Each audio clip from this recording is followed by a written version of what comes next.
Welcome to the Plant Conservation Volunteer Program.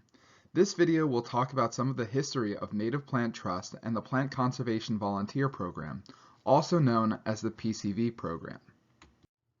Native Plant Trust started out as the New England Wildflower Preservation Society. We are the nation's oldest and one of the largest membership organizations devoted exclusively to native plant conservation. The New England Wildflower Preservation Society was founded on September 1, 1900, when a Society for the Protection of Native Plants was established in Boston by Amy Folsom. At the time, women were not allowed into the New England Botanical Club, another well-known botanically focused organization, and no group existed that was focused solely on preserving wildflowers and native plants. The New England Botanical Club dealt mainly with other topics related to botany and not necessarily the conservation and protection of native species. The founding members of the New England Wildflower Preservation Society were concerned about the overharvesting of trailing arbutus, Epigea repens. This native wildflower is very fragrant and visually appealing, and people at the time were picking trailing arbutus to bring into their homes as centerpieces, then throwing the plant away once they started to wilt. Today, both organizations allow women into their clubs, and trailing arbutus is doing well in the wild thanks to the efforts of the New England Wildflower Preservation Society. Our headquarters are currently located at Garden in the Woods in Framingham, Massachusetts. Garden in the Woods was founded in 1931 by Will C. Curtis and Howard O. Stiles to research the science and practice the art of growing native plants. Curtis and Stiles cultivated their garden for nearly 35 years. In 1965, Curtis and Howard entrusted Garden in the Woods to Native Plant Trust, with which they had a long association, as a showcase of the organization's purpose.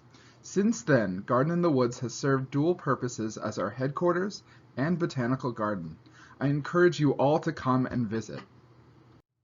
The property holds 45 acres of native plant paradise located in Framingham, Massachusetts. The garden displays the largest landscaped collection of native plants in the Northeast. We also have a large collection of North American Trillium species certified by the North American Plant Collections Consortium, also known as the Plant Collections Network.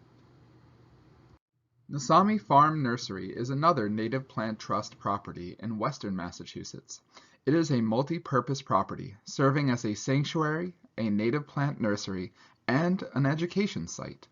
Nasami Farm encompasses 78 acres of a mix of wet meadows, old fields, nurseries, upland forest, and alder swamps with 2 state-listed species on site. It is also the location of our rare plant seed bank cleaning and storage, and raises more than 100,000 native plants each year for projects and retail. Who are we? We are the Conservation Department. We run the conservation programs for Native Plant Trust. Our director, Michael Piantadosi, has a wealth of knowledge and experience in plant conservation. You will soon get to know me, Micah Jasny. As the botanical coordinator, I organize the Plant Conservation Volunteer Program and also act as the data manager for all the rare plant data we track. Jessamine Finch is our research botanist who, along with seed bank technician Kate Wellspring, manages the Native Plant Trust Seed Bank. Bud Seckler is our ecological programs coordinator. He takes care of all management and botanical inventory projects we work on, as well as managing the Native Plant Trust sanctuary properties. Finally, Arthur Haynes is our senior research botanist and is responsible for managing New England plant taxonomy for Native Plant Trust. If you need any help identifying a plant, Arthur is always happy to help. In addition to our full-time staff, we hire 3 conservation interns every season, and we could not do what we do without them. Our conservation interns help us secure landowner permissions and coordinate the rare plant monitoring we do across New England. They are also here to help you with all aspects of your surveys and volunteer work as well. For our conservation work, we coordinate with each state's Natural Heritage Program. These programs were established in the 1980s by the Nature Conservancy and have since been passed on to each state to manage. State natural heritage programs already have lists of rare plants they are concerned about and provide rare plant data to our program. In return, we help to update their rare plant data by providing survey data gathered by NEPCOP. Earlier, I mentioned NPCOP, the New England Plant Conservation Program. What exactly is that? This program is our main focus in the Conservation Department and works to conserve rare plant occurrences across New England. The PCV program is a subset of this program that utilizes volunteers to monitor the occurrences of rare plants across the New England landscape. We also have a group of professional botanists who we call our task force that not only helps us prioritize rare plant populations to monitor, but also decides on how to best conserve rare plants in New England. A little more background on NPCOP. NPCOP was started in 1990 when we held our first meetings in each of the 6 New England states with our task force members to decide what direction we wanted the program to go to preserve rare plants. One of NPCOP's goals is to provide ex situ species conservation as a complement to habitat protection. This means we wanted to start seed banking rare plant species. But what became immediately evident is that updating the status of the rare plant occurrences, not seed collection, was the greatest need for rare plant conservation in the beginning. First, our focus started on state-listed rare plant species, but then switched to a New England regional focus with the publication of Flora Conservanda in 1996.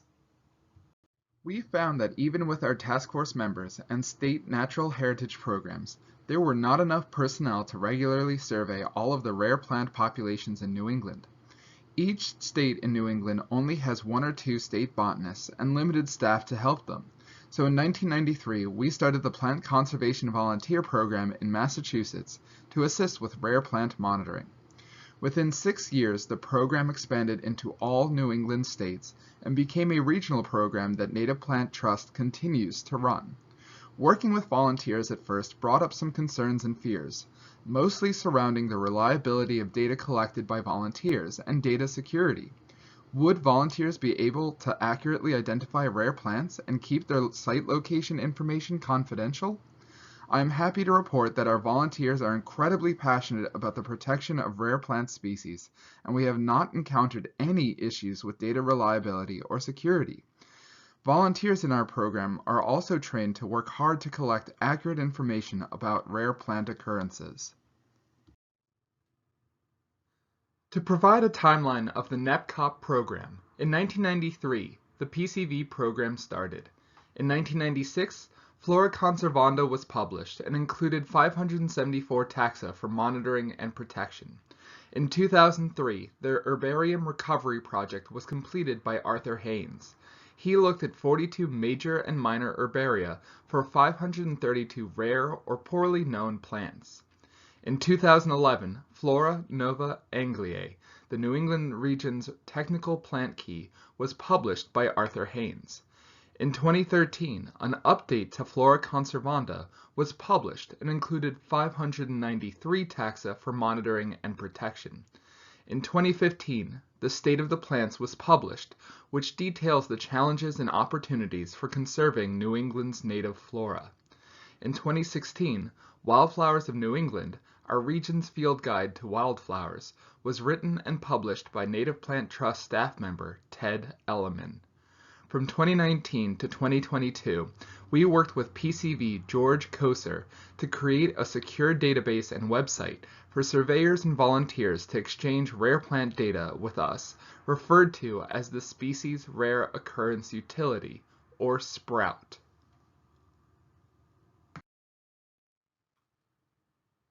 Until recently, our organization was named the New England Wildflower Society. In 2019, we decided to change our name to Native Plant Trust to better reflect the work our organization does.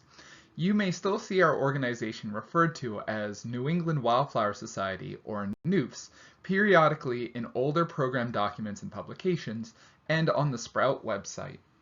A little more information on the State of the Plants publication created by former senior research ecologist Elizabeth Farnsworth. The State of the Plants found that 22% of New England's native plants are rare or deemed historic. 31% of the 3,514 documented plants are not native. 10% of these are invasive and directly threaten native species. On average, rare plant species have lost 67% of their known range in the region. Species that are considered rare in New England are also considered rare in 38% of states and provinces outside of New England in which they occur. We will hopefully publish an update to the state of the plants in the next few years, and this publication is available on our website and in this training course as a PDF download. Thank you for watching. If you have any questions, feel free to email me at mjasny@nativeplanttrust.org.